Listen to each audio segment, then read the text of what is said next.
Assalamualaikum warahmatullahi wabarakatuh. Perkenalkan, nama saya Martua Siregar SSOS MSI. Saya adalah dosen tetap di Universitas Geraha Nusantara Padang Sidimpuan pada Fakultas Ilmu Sosial Ilmu Politik, Program Studi Ilmu Administrasi Negara. Saya bergabung di Universitas Geraha Nusantara Padang Sidimpuan sejak tahun 2020 sampai sekarang. Pada kesempatan ini saya akan memaparkan salah satu mata kuliah yang saya ampu, yaitu pengembangan organisasi yang memiliki bobot 2 SKS pada mahasiswa semester 4. Sebagai dosen, saya telah menerapkan Tridharma perguruan tinggi yang terdiri dari pengajaran, penelitian, dan pengabdian. Adapun CPL yang dibebankan pada mata kuliah ini yaitu 1. Menunjukkan sikap profesional, etis, dan bertanggung jawab dalam menjalankan praktek pengembangan organisasi. 2. Menguasai konsep dasar, teori, dan model pengembangan organisasi serta mampu mengidentifikasi karakteristik organisasi yang efektif. 3. Mampu menganalisa masalah organisasi secara komprehensif dan merumuskan rekomendasi intervensi pengembangan organisasi yang relevan. 4. Mampu merancang, mengimplementasikan, dan mengevaluasi intervensi pengembangan organisasi secara sistematis dalam berbagai konteks organisasi publik. 5. Mampu menerapkan teknik dan alat pengembangan organisasi, misalnya survei umpan balik, pembinaan, pengembangan tim untuk memfasilitasi perubahan organisasi. Selanjutnya, capaian pembelajaran mata kuliah ini adalah setelah mengikuti mata kuliah ini, mahasiswa diharapkan mampu menjelaskan konsep dasar, sejarah, dan nilai inti dari pengembangan organisasi. Selanjutnya, mengidentifikasi dan membedakan berbagai model teori pengembangan organisasi yang relevan dan konteks organisasi. Selanjutnya, mampu menguraikan proses dan teknik diagnosis organisasi termasuk metode pengumpulan data dan analisis data. Dan selanjutnya, mampu menjelaskan berbagai jenis tahapan dan strategi manajemen pengembangan organisasi. Selanjutnya, mampu menjelaskan tentang peluang penerapan organisasi dalam sektor publik di Indonesia. Selanjutnya, mampu menganalisis suatu organisasi untuk mengidentifikasi masalah dan kebutuhan akan intervensi pengembangan organisasi. Adapun materi pembelajaran pengembangan organisasi ini adalah 1. Pengantar pengembangan organisasi, yaitu sejarah, definisi, dan nilai-nilai dasar. 2. Model teori dasar pengembangan organisasi. 3. Diagnosis organisasi, yaitu alat dan teknik analisis. 4. Perubahan organisasi. 5. Budaya organisasi dan peranannya dalam pengembangan organisasi. 6. Kepemimpinan dalam perubahan organisasi. Sedangkan sistem penilaian dalam metode pembelajaran ini adalah 1. Kehadiran 10%, partisipasi diskusi 10%, tugas individu 20%, tugas kelompok 25%, UTS atau ujian tengah semester 15% dan UAS atau ujian akhir semester 20%. Demikian penjelasan singkat tentang mata kuliah pengembangan organisasi, dan selanjutnya saya akan menayangkan video proses pembelajaran di dalam kelas. Terima kasih dan selamat menyaksikan. Assalamualaikum warahmatullahi wabarakatuh. Selamat pagi menjelang siang dan salam sejahtera untuk kita semua. Seperti biasa, pada pagi hari ini kita mengadakan perkuliahan, ya. Tapi sebelumnya, ya, adik-adik mahasiswa mungkin sudah melakukan perkuliahan seperti ini. Harapannya perkuliahan selanjutnya dapat dipahami. Baik,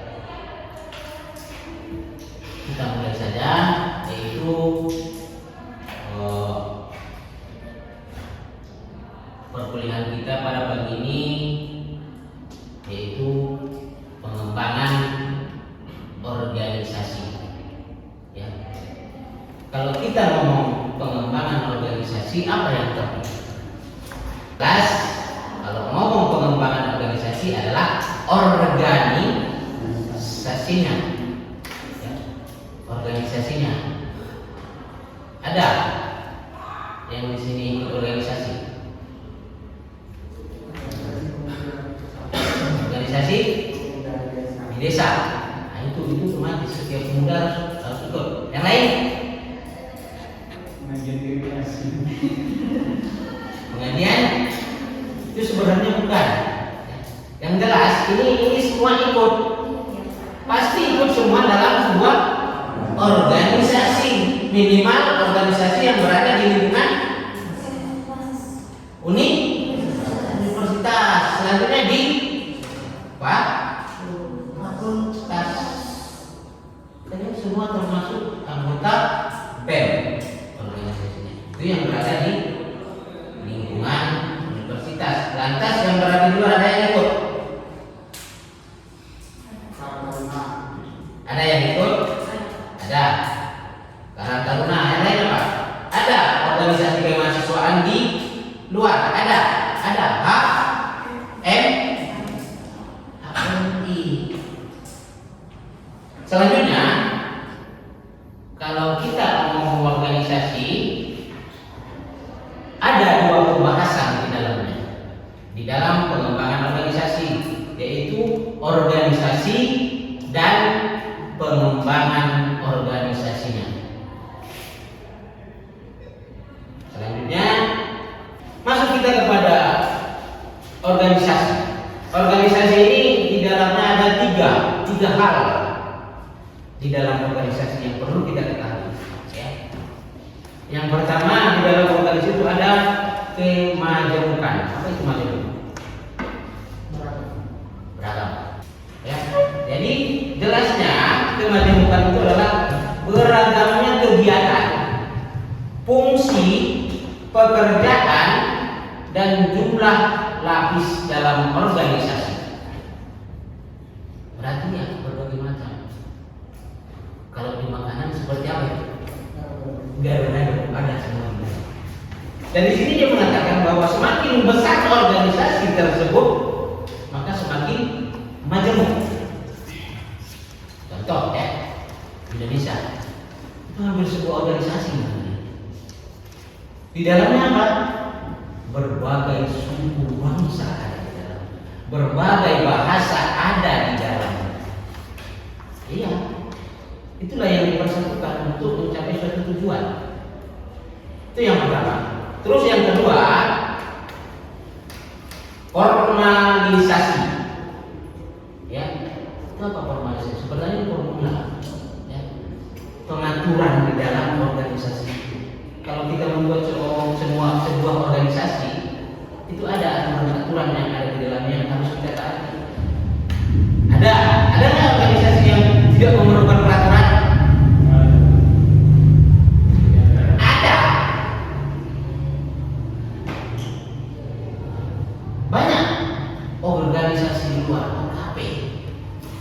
Kau boleh masuk ke dalam. Gak ada aturan di dalam. Kita nggak usah sebut organisasi.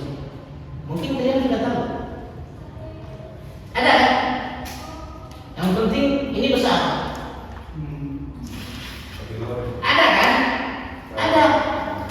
Nggak perlu aturan di dalamnya. Yang penting mentalnya ada. Tetapi kalau sebuah organisasi yang benar, ada aturan di dalamnya, mengacu pada adanya kebijakan, ya, prosedur dan aturan yang membatasi pilihan para anggotanya. Itu. Bahkan mengatakan bahwa makin besar organisasi maka makin besar derajat formalisasinya. Ya, semakin besar lagi aturannya semakin banyak. Lantas untuk menuju pengembangan organisasi yang baik, ya formalisasi itu harus ada. Ada aturan-aturan di dalamnya yang harus kita taati. Kalau kita tidak menaatinya, ya konsekuensinya keluar. Kita lanjut. Yang ketiga yaitu pemusatan. Ya. Ada keberagaman. Ya. Ada aturan. Ya kan? Terus apa itu pemusatan? Pemusatan itu adalah pimpinannya. Kekuatannya itu sebenarnya. Di sini dia mengatakan apa sih pemusatan itu? Pemusatan itu berkaitan dengan penyebaran daya, kekuatannya atau power dan wewenang yang ada pada kedudukan tinggi dalam organisasi. Istilahnya apa itu? Apa istilahnya itu? Manajemen puncak pimpinan organisasi tersebut. Dia yang mengatur, dia yang mengarahkan sebenarnya. Sesudah ada kemajemukan, ada formalisasinya dan ada pemusatannya, maka terbentuklah sebuah organisasi. Ya. Kita lanjut. Pengembangan organisasi selanjutnya apa sih? Mengapa? Apa penyebab dari dilakukannya pengembangan organisasi? Untuk apa? Untuk apa? Kalau sebuah perusahaan itu sangat perlu. Ada dua hal di dalamnya. Di dalam pengembangan. Untuk apa? Ada dua hal. Yang pertama yaitu untuk di dalam eksternal. Apa itu eksternal? Ya, tantangan yang datang dari luar. Ya, kalau sebuah perusahaan itu harus diantisipasi. Harus diantisipasi tantangan yang ada dari luar. Karena persaingannya, kalau sebuah perusahaan persaingan itu akan ketat. Apa itu eksternal tersebut? Faktor eksternal itu apa sih? Kompetisi yang semakin tajam antar organisasi. Kompetisi, apa itu kompetisi? Persaingan. Ya. Itulah salah satu penyebab kita harus melakukan pengembangan terus-menerus. Itu pengembangan tidak pernah berhenti dalam sebuah organisasi, apalagi dalam sebuah perusahaan. Yang jelas kita akan bersaing terus. Selanjutnya perkembangan iptek. Apa itu iptek? Kalau seorang anggota organisasi tidak mengetahui perkembangan itu, ya, organisasi akan mundur. Karena yang jelas faktor eksternal ini, faktor itu sangat berkembang terus. Ilmu pengetahuan dan teknologi semakin terus berkembang. Selanjutnya perubahan lingkungan. Ya, lingkungan. Yang jelas lingkungan itu akan selalu berubah dan berubah. Tidak akan pernah tetap lingkungan tersebut.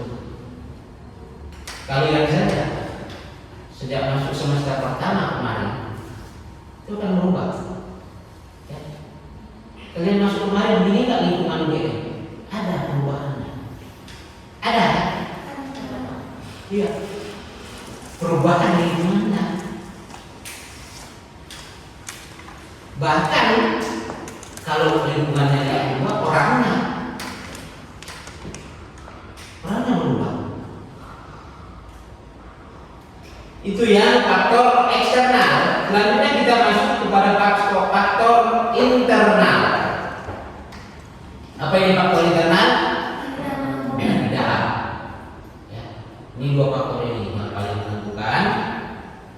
Apa sih faktor internal tersebut? Yaitu tidak cocoknya struktur, sistem, prosedur, dan perlengkapan dan fasilitas. Ya, dalam sebuah organisasi struktur ini pasti akan selalu berubah. Contoh yang paling jelas saja, ya, di dalam organisasi sebuah dinas, ya, atau sebuah daerah yang di dalam lingkupnya wali kota atau bupati, ini strukturnya selalu berubah-ubah. Biasanya kalau seorang pimpinan berganti, itu strukturnya berubah kan? Iya. Itu ya. Makanya itu selalu istilahnya kalau di dalam ASN apa ya? Penyegaran. Ya kan? Ada penyegaran namanya. Dia akan mengganti siapa yang cocok sama dia, sehingga terjadi perubahan. Ada inovasi dari pegawai yang baru untuk meningkatkan kinerja di dalam organisasi atau kedinasan tersebut. Ya, kita lanjut. Apa tujuan pengembangan organisasi? Ini tadi faktor ya. Ini apa tujuannya? Tujuannya adalah yang pertama menciptakan keharmonisan hubungan kerja antara pimpinan dengan staf anggota organisasi. Ada rupanya yang enggak harmonis. Banyak. Terus apa? Gimana solusinya? Melakukan. Nah, itu yang Bapak katakan tadi, penyegaran. Terus ini tidak harus apa? Apa solusinya? Kalau ada ketidakharmonisan, harus kita adakan pengembangan tadi. Itu yang pertama. Yang kedua, menciptakan kemampuan memecahkan persoalan organisasi secara terbuka. Ya, kita diarahkan untuk memecahkan setiap permasalahan yang terjadi di dalam organisasi. Terus yang ketiga, menciptakan keterbukaan dan komunikasi. Ini pun sering terjadi sebenarnya di dalam sebuah organisasi. Tidak ada komunikasi di dalamnya, sehingga sering terjadi kesalahpahaman. Ya. Terus yang keempat, merupakan semangat kerja para anggota organisasi dan kemampuan mengendalikan diri. Oh, di sini kita tahu, ya, pengembangan organisasi bisa memupuk semangat kerja. Iya, ini sering keterkaitan sebenarnya antara poin 1 sampai dengan 4 ada keterkaitannya. Kalau tidak harmonis kerjasama di situ, ada keharmonisan, ada keterbukaan, tentu kita yang bekerja itu akan semangat. Ya. Kita lanjut. Bagaimana proses pengembangan organisasi?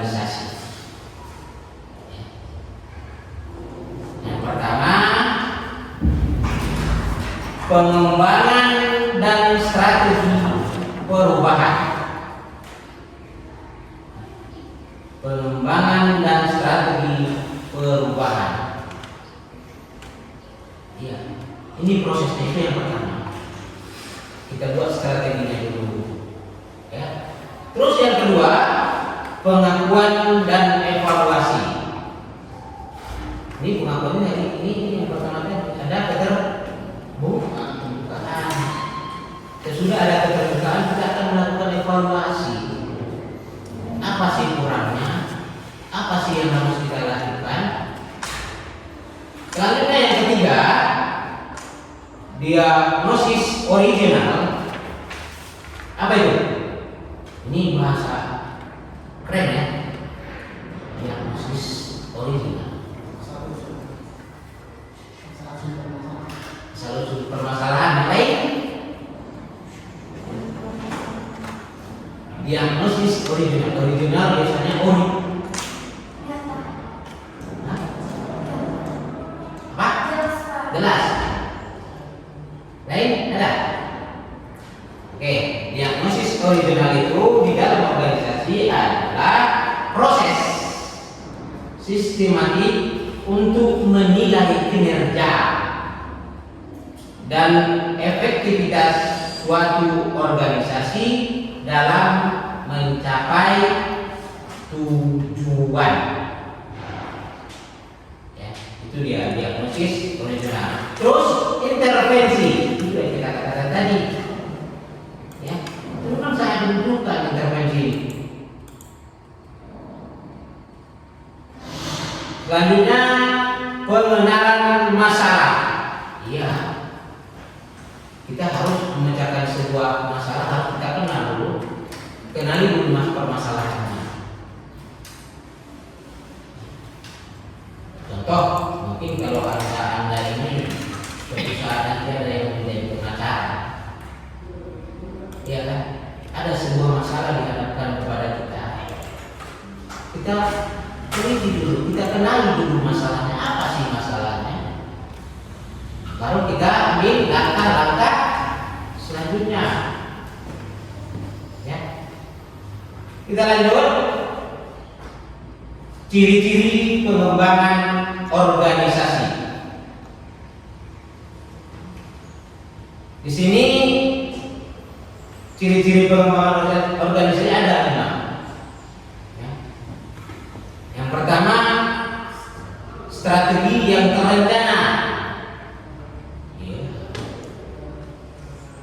Kalau strategi itu sudah direncanakan dengan matang, biasanya hasilnya hampir 99% itu berhasil.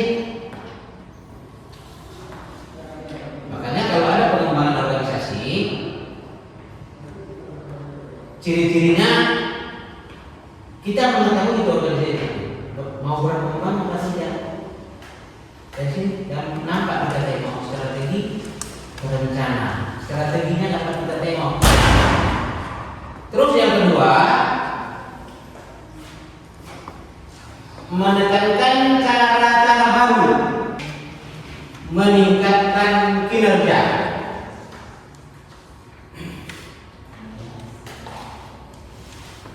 Itu ciri-cirinya.